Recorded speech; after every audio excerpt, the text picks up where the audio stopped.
안녕하세요. 무비썸 제7회입니다. 저는 박지선입니다. 저는 이동진입니다. 네. 완벽했습니다. 케미가 좀 진짜 좋은 것 같아요. 처음부터 좀 시원했어요, 우리? 그러니까요. 네. 유희열 오빠랑 네. 4년째쯤 나왔던 케미가 네네. 우리 지금 나오는 것 같아요. 이지영 오빠랑도 잘 맞으시죠? 아이, 뭐, 거긴 뭐 그냥 뭐 출연료 나오니까 그냥 내가 죽지 못해서 하는 거고요. 이거 홀수배차만 나오는. 네네. 저 박씨.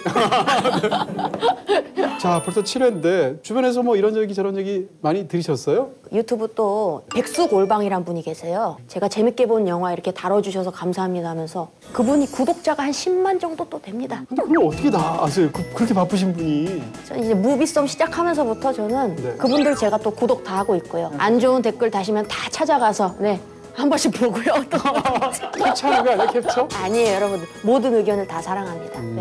자, 오늘 다루게 될 영화는 태풍이 지나가고입니다. 네. 이 영화의 이제 스토리 일단 궁금하실 텐데 거기부터 먼저 짚어주시겠어요? 낭낭한 목소리로 소개해드리도록 하겠습니다.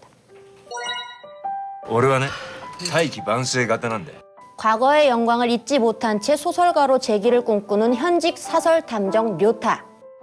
그는 무능한 아버지이자 아들이기도 한데요. すいませんね会社なしの息子ででもどこは今は愛せないのかね 돈 될 만한 아버지의 유품을 노리는가 하면 もうしちゃったかな 이혼한 아내의 뒤를 밟기도 하는 등 아직 철이 들려면 한참 모자란 사람이죠. 그러던 어느 날 パパは何になりたかったの？なりたいものになれた？ 태풍이 몰아치는 밤에 어머니의 집에 료타와 이혼한 아내, 아들이 모여 하룻밤을 보내게 되는데요. なんで一緒にいる時にもう少しさ 어디서부터인지 꼬여버린 가족. 태풍이 지나가고 새로운 오늘을 맞이할 수 있을까요? 幸せってのはね何かを諦めないと手にできないもんなのよ 그럼 제목이 이제 태풍이 지나가고이기도 한데 실제로 네. 태풍이 막 오고 또 그러면서 이제 펼쳐지는 어떤 가족 간의 오래 묵은 이야기들 이런 것들이 드러나게 되는 2시간 시종일관 막 태풍이 나오는 그런 영화는 아니고요. 전혀 아니죠. 예. 이거 뭐 2012 같은 영화. 네, 그거 아니에요. 놀랜드 재난 영화 뭐 아니에요. 아닙니다. 네. 전혀 아니고. 그거 아니에요. 자, 고레다 히로카즈 영화 뭐 태풍이 지나가고 같은 영화를 싫어할 사람 별로 없을 것 같아요. 이런 영화는 보면 다 뭉클하고 또 자기 어떤 뭐 가족사 혹은 주변의 자기의 요즘 생각 이런 것들을 건드려주는 지점들이 있어서 따뜻해지죠. 완소애잔. 완전 소소하고 애지간히 잔잔한. 네. 애지간히 잔잔한 이런 네. 말을 또 지금 줄여서 애잔하는 걸 처음 네, 들었습니다. 완소애잔. 근데 고레다 히로카즈 감독은 지금 일본 감독 중에 신작이 나올 때마다 국내 개봉하는 유일한 감독이에요. 20여 년간 수많은 영화들이 나왔는데 국내 개봉하는 영화가 한 편밖에 없거든요. 개봉 안 한 영화가 한 편. 나머지 영화들은 다 개봉을 했습니다. 근데 일본 영화가 한국에서 인기 없잖아요. 그런데 고레다 히로카즈는 어쨌건 뭐 천만이 드는 감독은 아니지만 단단한 팬층이 있어서 매니아가 엄청나더라고요. 그렇죠. 한국에서 아마 제일 인기 있는 일본 감독이 아닐까 지금은. 고레다 히로카즈 영화를 보면서 이제 많은 분들이 오지 야스지로라는 감독을 생각하죠. 오지 야스지로 하면 어떻게 보면 일본 영화사를 통틀어서 가장 위대한 감독이라고 할 수 있을 텐데 집안에서 벌어지는 가족에 관한 이야기들 쭉 만들어 오다 보니까 일본 감독이 그런 영화를 만들면 사람들이 다 오지 야스지로 적이다라고 생각하는 경향이 있어요. 사실은 고레다 히로카즈는 오지 야스지로와 같은 동년 시대를 살았던 또 다른 거장 중에 한 명인 나루세 미키오랑 비슷한 점이 더 많을 수도 있다라는 생각이 이 영화를 보면서 다시 생각이 드는 거예요. 이 고레다 히로카즈 영화 속의 인물들이 마냥 착하지 않습니다. 그런 면도 나루세 미키오하고 조금 더 비슷한 측면이 있는데 엄마가 굉장히 좋은 사람이지만 남들이 안 보면 생활 쓰레기를 재활용 쓰레기를 그날 안 버려도 된다 이렇게 생각하는 사람이에요. 아주 약한 사악한 측면이 있는 거예요. 그렇게 부하 직원들에게 잘해주는 흥신소 사장인 릴리필키 같은 사람조차도 조사 일수가 실제로 요거밖에 안 되는데 뻥튀기해서 돈을 더 뜯어냅니다. 고객의 돈을. 그다음에 그렇게 착한 후배인 직원조차도 이 선배인 료타와 짜고서 그 중간에 했던 돈을 삥땅을 쳐서 고등학생 삥 둘이서 뜯고. 삥을 사러 몰래 속인다든지 이런 것들이 인간을 바라보는 고레다 히로카즈의 굉장히 입체적인 시선을 보여주는 부분들이죠. 근데 이 영화에 사실 감독의 개인 경험이 있다는 그 뒷얘기 혹시 알고 계세요? 아, 그래요? 네. 일단 영화 속에 그 굉장히 인상적인 엄마가 사는 그 아파트 단지 있잖아요. 연립주택 그렇죠? 주택단지. 근데 그 단지가 실제로 고레에다 히로카즈 감독이 9살 때부터 20년간 산 집이래요. 그 단지 자체가. 거기를 찾아가서 촬영을 할 때 심지어는 그 주민들의 상당수가 아니 우리 히로카즈가 이렇게 갔구나 이런 식의 우리 스타, 노인들거리. 동네 스타 왔다고. 그렇습니다. 그래서 주민들이 하도 몰려들어가지고 촬영하기가 어려웠다는 후일담이 있을 정도로 감독으로서는 그 공간을 무엇보다도 찍고 싶었다. 거기 찍으면서 촬영하면서 마음 좀 이상했을 것 같아요. 이상했겠죠. 고래 감독님께서 네. 마음이 좀. 어렸을 때 살던 때 가면 항상 아니 이게 이렇게 좁았나? 이런 생각하잖아요. 동물원 노래도 있잖아요. 해화동에서. 그런 것 같은 느낌들이 드는데 이 공간이 주는 느낌이 이 영화에서 굉장히 중요하다는 거고 또 한 가지는 일본이 이제 또 태풍 같은 거 많잖아요. 우리나라도 그렇지만. 근데 어렸을 때 태풍을 하면 생각하는 그 강렬한 이미지가 있었대요. 그게 뭔가 하면 태풍이 지나가고 나서 다음날 아침에 그 아파트 단지를 이 영화에 등장하는 그 아파트 단지를 나가게 되면 어린 시절에 이상하게 세상이 너무 깨끗해진 느낌이 들었대요. 그래서 그런 느낌을 영화에 담고 싶었다. 이 두 가지 어떤 그 백스토리가 있더라고요. 그런 면에서 이 영화에 대해서 어딘가 쓴 걸 제가 봤는데 만약에 죽고 나서 염라대왕 앞에 가서 염라대왕이 너는 뭐 하다 온 놈이냐라고 물으면 글쎄요 하고 머리 긁다가 이 영화를 보여줄 것 같아요. 어머. 그런 얘기를 했어요. 그러니까 이 태풍이 지나가고요. 그 말인즉슨 뭐 영화가 최고다라는 뜻이 아니라 이 영화에 자신의 모습이 가장 많이 담겨 있다. 그런 면에서도 이 영화를 보고 나면 평상시에도 그랬지만 고레에다 히로카즈가 이런 감성이었지 이런 걸 또 알 수 있는 그런 작품이에요. 대단한 분이고 또 그분이 애정하는 영화라는 거. 이 영화는 이제 걸어도 걸어도란 영화의 속편이라고 말할 수는 없어요. 그렇지만 영화를 보시고 걸어도 걸어도가 떠오를 수밖에 없는 느슨한 연결이 있는 그런 작품이라고 말할 수도 있을 것 같아요. 스토리가 이어지지는 않습니다. 저는 하루에 2편을 다 봤거든요. 네. 그래서 많이 닮아 있다라는 느낌을 받았어요. 예를 특히 들면? 아베 히로시랑 키키키린 배우가 모자 관계로 걸어도 걸어도에서 나오는데 나오죠. 그대로 또 모자 관계로 나오는 거예요. 심지어 아베 히로시가 걸어도 걸어도에서 이름이 료타인데 여기서도 료타예요. 이름이 료타입니다. 네. 그리고 뭐 세세하게 들어가자면 뭐 나비 얘기하는 것도 그렇고. 그렇습니다. 그래서 나비가 이제 죽은 사람을 떠올리게 하는데 전작에서는 죽은 아들, 여기서는 죽은 남편. 남편. 그리고 뭐 초반에 조림으로 시작하는 거. 제목도 그렇습니다. 이 제목이 걸어도 걸어도가 블루라이트 요코하마라는 그 노래가 옛날 노래가 있는데 그 노래의 가사잖아요. 이 태풍이 지나가도 마찬가지입니다. 뭐 우리나라 제목하고 일본 제목이 다른데 일본에서의 제목은 바다보다 더 깊이. 깊이. 네. 그 제목 자체가 등려군의 노래에서 역시 또 가사를 따온 그 제목 장면법이 똑같은 거죠. 그 두 영화는 결정적으로 차이가 있어요. 걸어도 걸어도가 영화가 좀 인간살이 마냥 따뜻하게 보는 영화가 아니잖아요. 스모 선수 이름이 기억이 안 납니다. 엄마도. 그리고 아들도 기억이 안 나요. 어제 봤는데 저도 지금 기억이 안 나요. 스모 선수 이름은 우리가 어떻게 기억하겠어요. 근데 그 영화에서는 엄마나 아들이 그 헤어지고 나서 각각 다 떠올립니다. 그 스모 선수 이름이 뭐였지? 떠오르는데 엄마는 남편이 그 이름이 뭐야 하니까 몰라도 돼요 하고 얘기를 안 해줘요. 그리고 아들조차 그 얘기를 역시 엄마한테 안 해줍니다. 근데 이 영화는 어떻게 시작하느냐? 思い出したジャネットリー金髪のねこんな尻餅ついたのに満点だったの 전편에서는 끝부분에서 부모 자식 간에도 얘기를 안 해주는 것으로 벽이나 단절이나 이런 걸 말해주는 건데 이 영화는 아예 처음부터 그걸 끌고 와서 이번에 스모 선수를 피겨스케이터로 바꾸고 이름을 얘기해주면서 시작한다는 거죠. 조림 얘기했던 내 입을 진짜 틀어받고 싶다. 난 그런 것만 생각했는데 그거는 미처 생각도 못했는데 네. 진짜 그러네요. 정말. 굉장히 중요한 포인트일 거예요. 아마 지금 제가 말씀드린 건 굉장히 작은 얘기거든요. 근데 이 작은 얘기가 이 두 영화의 차이예요. 태풍이 지나가고는 그걸 말해주면서 시작하는 데서 알 수 있듯이 사실은 굉장히 끝나고 나면 따뜻하게 만들어주고 그런 어떤 두 영화의 차이가 있다. 이렇게 얘기할 수 있을 것 같아요. 멋있다 이동진 씨. 또 여기 네. 나오는 배우들 얘기해봐야죠. 누가 제일 인상적이셨어요? 키키키린. 네. 일본의 김혜자. 그래요? 그렇게 말할 수 있습니다.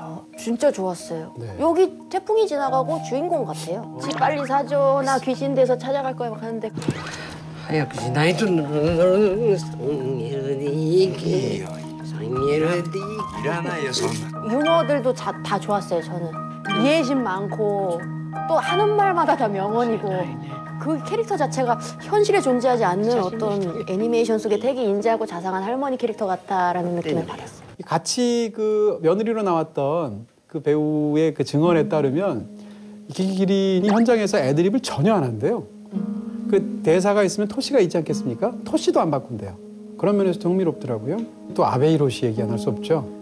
저는 아베 히로시 약간 좀 찌질하게 나오잖아요. 어떻게 보면 엄청 찌질하죠? 엄청 찌질하게 네. 나오잖아요. 약간 좀 쭈구리처럼 나와서 나중에 찾아보고 이분이 189라는 얘기를 듣고 깜짝 놀랐어요. 영화에서 키는 엄청 크고. 영화에서 엄청 쭈구리처럼 나와가지고 그렇게 클지 몰랐어요. 그만큼 장신인 거를 잊을 만큼 찌질한 연기를 너무 잘하시더라고요. 불단에서 그 떡 네. 먹는 그 장면부터 찹쌀떡. 네, 떡 먹고 이렇게 손으로 이렇게 하는 것부터 뭐야 정말. 첫 장면에서 전철역에서 이렇게 식사하고 네, 이렇게 전철역에서 내려오고. 이렇게 하고 있는 것부터 네. 이런 남자 최악 아니에요? 무능하고 찌질한 것뿐만 아니라 막 경유장 가서 글쎄 뭐. 번 돈 도박하고요. 네. 막 그러거든요. 뭐 운동화 장면도 굉장히 웃겼죠. 아 운동화요? 네. 아 사실 일단은 어떻게 보면 이 자잘하게 굉장히 나쁜 사람이에요. 운동화 좀 그랬어요. 이게 고급 운동화를 새 운동화, 브랜드 메이커 운동화를. 글쎄 말이야. 일부러 계단에 이렇게 흠집을 내서 가서 흠집이 났으니까 싸게 팔아라고 한 다음에 싼 값에 사서 그 싸게 샀나 봐요, 싸게 그것도. 샀죠. 사준 거 보니까. 네. 점원 착하다. 나는 CCTV 돌려봤을 텐데. 사실은 아들을 굉장히 사랑해요. 아들을 사랑해서 아들이 야구를 너무 좋아하니까 그 미즈노 글러브를 사주고 싶어 하는데 고급 글러브죠. 근데 글러브를 사줄 돈이 없죠. 근데 거기까지는 뭐 사람이 특정한 시기에 무능할 수도 있는데 근데 문제는 뭔가 하면 이 사람은 돈이 있어도 심지어는 후배가 돈을 쥐어주죠. 글러브 사주라고. 근데 그 돈을 도박으로 써버리는 사람이에요. 그러니까 아들을 사랑함에도 불구하고 아들 글러브 사줄 돈조차도 도박으로 탕진하는 그런 캐릭터니까 정말 최악이죠. 네. 최악이고 이 남자의 그 찌질함이란 예를 들어서 한 달에 한 번씩 부인하고 만납니다. 전처하고. 왜냐하면 아이랑 놀아줘야 되니까. 그러면 약속 시간을 지킬 수 있는 거잖아요. 그건 경제적 무능력하고 무관하죠. 근데 만날 때마다 매번 늦어. ねえなんで時間守れないのいやほら出版社との打ち合わせがあってさ日曜日に 그런 것 자체는 사람 자체가 얼마나 희미한 사람이고 상대에 대한 예의가 없는 사람인가, 얼마나 믿을 수가 없는 사람인가 이런 걸 보여주는 부분이라고 말할 수가 있죠. 그래서 전처의 마음이 좀 이해가 갔어요, 영화 보면서. 어쨌건 그 고레다 히로카즈 영화에 벌써 3번째 나오는 건데 키키키리는 벌써 5번째 나와요. 아이고, 그쯤 계약했나? 심지어는 뭐 감독들이 이런 얘기를 인사차하기도 하지만 실제 같기도 한데 이 영화를 만들면서 두 배우는 애초부터 신경 쓰고 시나리오를 썼다는 거예요. 만약에 키키키린 씨가 이 배역을 안 맡으면 나는 이 영화를 안 하겠다고 결심했다는 거예요. 그 정도로 두 배우에 대한 의존도가 높았다. 뭐 이렇게 얘기할 수 있고요. 근데 반면에 교코는 굉장히 현명한 여성 아니에요? 결혼 생활을 하다가 이 남자한테는 도저히 같이 살 수가 없다라고 생각을 하고 아마 헤어졌을 거고 그리고 나서 이제 새로운 남자를 만나서 지금 약간 썸을 타고 있는 모비썸 썸을 타고 있는 그런 상황이죠. 그런 상황에서 그녀가 하는 말, 특히 이제 남편과 그 새로운 남자에 대해서 서로 둘이 얘기를 주고받을 때 하는 말을 보면 얼마나 현실적이면서 얼마나 강인한 여성인 걸 보여주죠. 그리고 그 전처 교코는 착한 것 같아요. 이렇게 계속해서 이혼한 후에도 아이들 때문에 또 시댁에 와가지고 시어머님이랑 이렇게 얘기도 하고 그러는 거 보면 이해심도 많고 생각 차려도 좀 깊은 것 같고. 네. 제가 뭐 여성은 아니지만 이런 시어머니 한편으로는 너무 부담스럽지 않아요? 지금 이혼을 한 상황이잖아요. 근데 이제 태풍이 오고 아들을 데리러 갔는데 자고 가라고 막 하는 거죠. 근데 헤어진 남편하고 어쨌건 같은 집에서 잔다는 건 굉장히 불편한 일이고 싫은 일일 거 아니겠어요? 근데 거기까지도 양보를 한 거죠. 예의가 너무 바르니까. 그래서 같이 자기로 했는데 이 시어머니가 좀 너무한 거죠.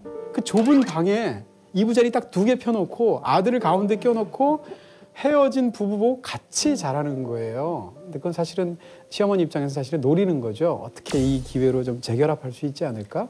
시시때때로 노리고 계세요, 지금. 그렇죠. 네. 근데 그렇다 하더라도 그 입장을 며느리 입장에서 한번 생각을 해보면 며느리 입장에서 보면 약간 부담스러운 시어머니일 수도 있겠네요. 아무리 잘해줘도 네. 시가 붙으니까. 예. 지난 시간에도 시월드 얘기했는데 도리를 찾아서 도리에서도요? 얘기하려고 네, 시월드 얘기를 했어요. 아, 거기서도 시월드 이런. 거긴 말 그대로 시월드였고요. 아, 시월드. 네, 여기서 시월드. 네. 아, 오늘은 왜 안 나오나.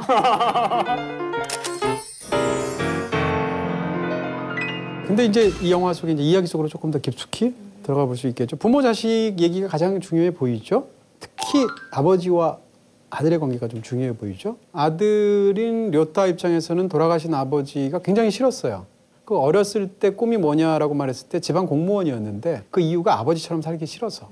근데 똑같은 일을 자기 아들한테 당하죠. 이제 미끄럼틀 밑에서 慎吾は大きくなったら何になりたいんだ 꿈이 뭐냐라고 얘기했더니 그 조그만 꼬마애가 꿈이 야구 치고 막 이러는 꼬마애인데 공무원 된다고. 네. 그래서 너 야구 좋아하지 않아? 그랬더니 자기는 야구 선수가 될 수 없을 거라고 그 정도 재능이 없다고 일찌감치. 신고가 너무 애어른이에요. 맞아요. 아버지가 철이 없으니까 아들이라도 철이 들어야 되는 케이스가 아닌가. 엄마가 싫어하는 거 다 안 하려고 그러고 그러니까 엄마가 아빠랑 싫어해서 이혼한 것 같으니까 아빠처럼 되지 않으려고 하고. 그렇죠. 보통 할머니가 손자를 보고 야 너는 아빠를 닮아서 글쓰기에 재능이 있구나라고 말을 해주면 좋아해야 되잖아요. 근데 여기서 싫어하죠. パパに似たくないの。どうして？だってママがパパのことが嫌いだから別れたの。 그런 얘기를 할 정도로 사실은 할아버지와 아버지 사이에 있었던 어떤 해묵은 그런 안 좋은 감정들이 있었는데 그게 아버지와 아들 사이에서 역시 반복이 돼서 전체를 보여주는 부분들이 있죠. 그리고 이제 그런 과정에서 이제 뒷부분에 가면 그것이 3대의 이 남자들 사이에서 이어지는 뭐가 있는데 그 얘기는 스포일러니까 잠시 후에 이제 따로 말씀드릴게요. 그 놀이터에서. 네네네. 벌어지는 일들은 잠시 후에 말씀을 드릴 수 있을 것 같고요. 그리고 저는 이제 이런 부모 자식 간 혈연을 나눈 사람들끼리의 어떤 닮아 있는 부분도 굉장히 흥미롭지만 며느리와 시어머니 사이에서도 공통점을 찾는 그런 중요한 장면이 있습니다. 둘 다 교직에 관심이 있었다라는 공통점을 찾아내죠. 근데 그런 얘기들 하면서 둘이 맞아 하는 부분들이 있는데 이런 것들이 가장 소중한 사람들 사이에서 어떻게 보면 서로의 그 교감과 공통점을 찾아가는 그런 노력이라는 것도 굉장히 중요하다라는 얘기가 그렇게 아버지가 된다라는 영화의 테마거든요. 그걸 역시 또 이 영화에서 변주하고 있는 게 아닌가 싶은 생각이 들고요. 고레다 히로카즈가 이 영화 시나리오를 쓰면서 시나리오 1페이지에 그렇게 썼다는 거예요. 모든 사람이 되고 싶었던 어른이 될 수 있는 것은 아니다.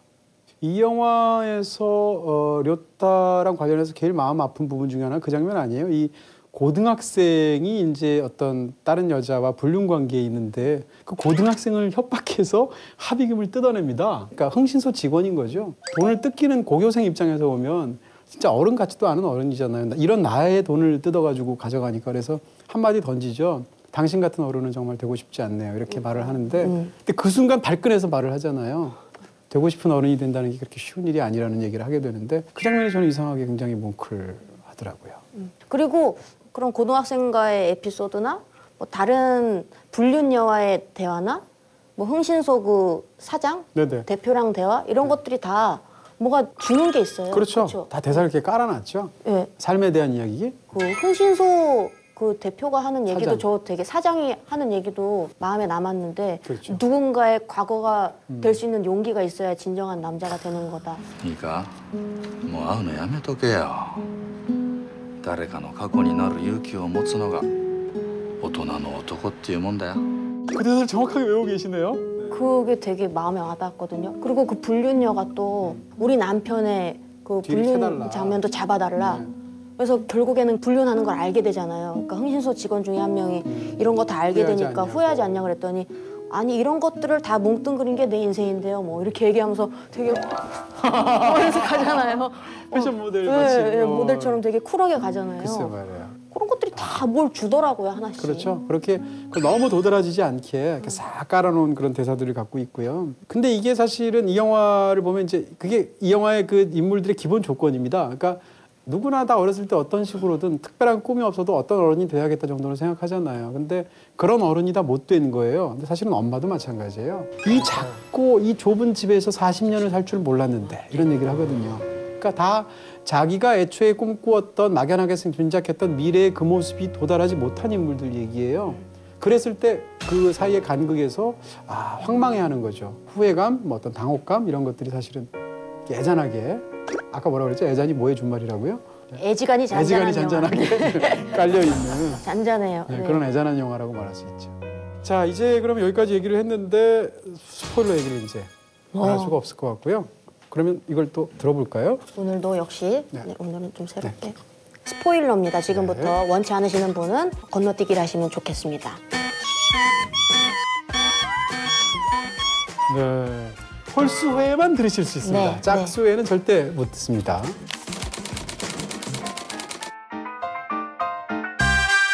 사실 애잔한 가족 영화인데 뭐 스포일러가 이게 있나 이렇게 생각하시는 분들도 계실 것 같아요. 그래도 뭐 약간 민감하신 부분도 있으니까 뭐 깔아두고 하자.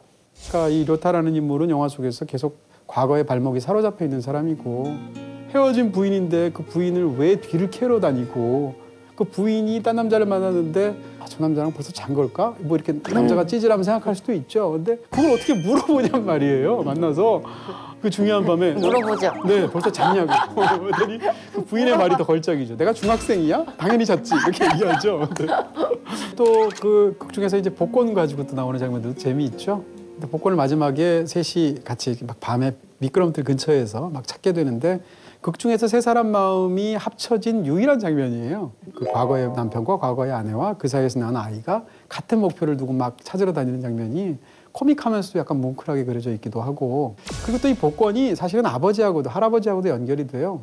보시게 되면 빈집을 뒤지는데 초반에 복권 현장이 나옵니다. 그 말인즉슨 아빠도 복권광인 거예요. 그 복권을 주머니에 쑤셔 넣죠. 려다가. 그러니까 사실은 복권에 관한 혹은 도박에 관한 습성들 같은 게 아버지로부터 려다가 물려받았을 것이라는 걸 추측할 수 있고 심지어는 그것을 아이한테 복권하는 법을 가르쳐주죠, 려다가. 그래서 사실은 3대가 이어지는 굉장히 나쁜 습성으로 보이는데 그것이 영화의 후반부에서 같이 복권을 찾는 장면 속에서 그 이면도 보여주는 그런 따뜻한 장면이 되기도 하죠. 네, 저도 생각하는 그 미끄럼틀 아래에서 얘기한 장면 네.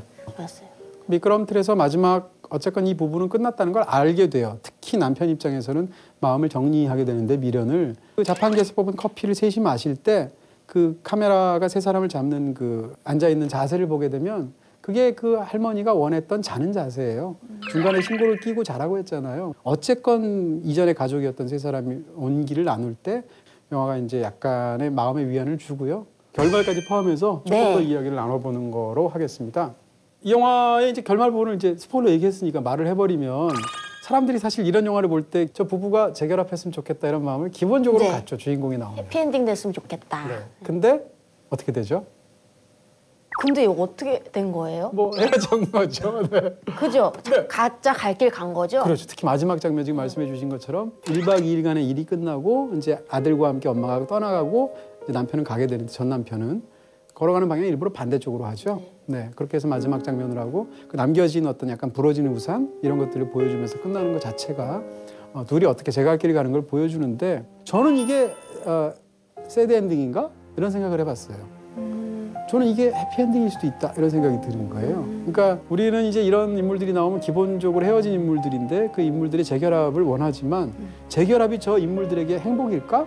두 사람이 결국은 어떤 1박 2일간의 경험으로 제 갈 길을 가고 이제는 과거는 그 과거 속으로 묻어두고 현재를 살아나가는 것.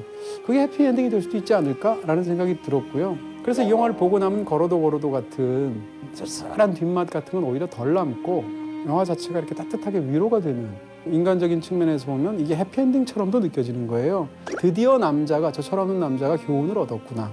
그리고 어쨌건 앞으로는 현재를 좀 다르게 살겠구나. 이런 느낌이 들죠. 그리고 여자 입장에서는 저런 남자 만나면 안 되거든요. 그러니까 헤어져서 가는 게 사실은 또 해피엔딩이라고 말할 수도 있고. 그리고 쿄코 입장에서는 뭔가 그 태풍이 지나고 난 후에 다음 날에 좀 뭔가 더 후련해진 느낌이었어요. 자기 갈 길 갈 때 뭔가 더 얽매임이 없이 갈 길 가겠구나 그 느낌이 그 한숨 비슷한 거에서 나오더라고요. 지금 말씀해 주신 부분이 아마 고레에다 히로카즈가 작심하고 그 박아놓은 이미지일 거고 아까 말씀드린 것처럼 태풍이 지나간 다음에 뭔가 사실은 변한 게 없는데 뭔가 변한 것 같고 세상이 조금 더 깨끗해진 것 같고 이런 느낌이 있잖아요.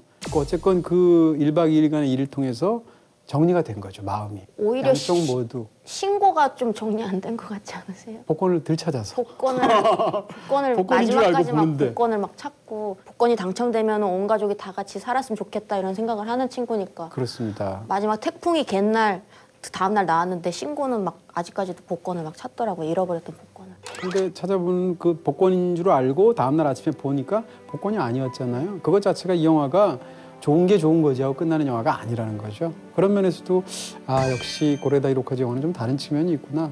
저는 그러니까 이 영화의 핵심적인 이야기가 그런 거라고 생각해요. 꿈이 이루어지지 않았다고 해서 실패한 인생인 건 아니야. 얼핏 생각하면 우리는 어렸을 때 뭐가 되고 싶어 하고 나이가 들어서도 이후에 10년 뒤는 어떻게 되고 싶다라는 생각들을 하게 되는데 막상 그 시기가 돼보면 자기가 거기에 도달해 있지 않잖아요. 그러면 내 인생은 실패한 건가? 그렇지 않다라는 얘기를 이 영화가 하고 있는 것 같아요. 그래서 굉장히 뭉클했어요. 그리고 저는 영화 맨 끝에 노래 나오잖아요. 네. 맨 마지막에. 거의 뭐 그대로 직설적으로 다 얘기해 주죠. 예, 그 네. 노래가 다 얘기해 주잖아요. 네. 그 노래까지 꼭 듣고 나오셨으면 좋겠어요. 그게 하나레 구미의 심호흡이란 노래래요. 夢見た未来ってどんなだっけなさよなら昨日の僕よ 자, 이제 뭐 다 얘기했는데 이 영화 좀 아쉬운 점은 없으셨어요?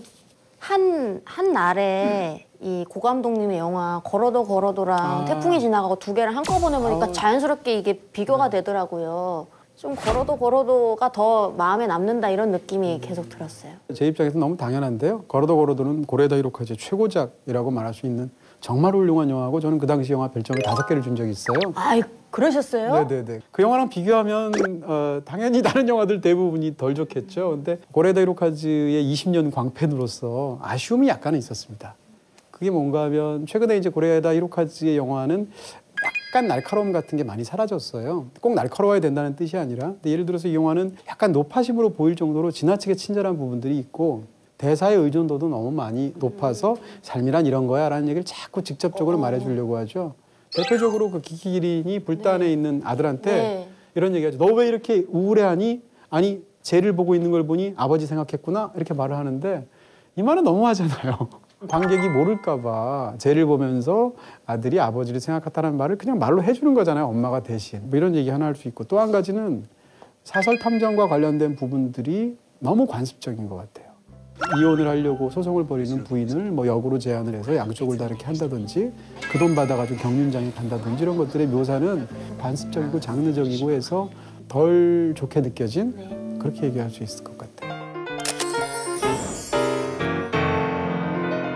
그럼 또 궁금해집니다. 네네. 이 태풍이 지나가고의 별점은 또 어떻게 될지. 네, 이 순간을 또 안 할 수는 없잖아요. 그렇죠? 네. 기대하시는 분들도 있을 거고 저는 좀 3개 반이요? 네. 3개 반이면 뭐 추천드릴 수 있는 좋은 영화라는 얘기고요. 그러면 네. 3개 반짜리가 많아지네요. 그 기억력이 좋으셔서 다 기억하시는데 이럴 때 좀 곤란해지긴 하는데 네. 이럴 때는 이제 마음이 가는 게 있습니다. 같은 별점이라도 또 약간 차이가 나기도 하고 그래서 저는 이 영화는 여기 3과 4 사이에 넣는 게 좋을 것 같아요. 아, 네. 네. 3과 4 사이에. 투비블루와 도리를 찾아서 밑에 네. 네, 이렇게 도리를 찾아서와 태풍이 지나가고를 또 같이 이렇게 한번 보시는 것도 재밌을 것 같아요. 둘 다 가족에 관한 이야기이고 가족 영화죠. 굉장히 장르적으로 풀거나 아니면 일본 영화적인 방식으로 푸는 작품인데 그렇게 보셔도 좋을 것 같고. 저도 이거 봐야겠네요, 도리. 네. 자, 이렇게 해서 벌써 7회입니다. 이제 3주만 더 하면 10회가 차게 되는데 마칠 시간이죠. 저희 또 다음 주에 뵙도록 하겠습니다. 네, 다음 주엔 또 어떤 영화로 돌아올지 많이 기대해 주세요. 고맙습니다. 수고하셨습니다.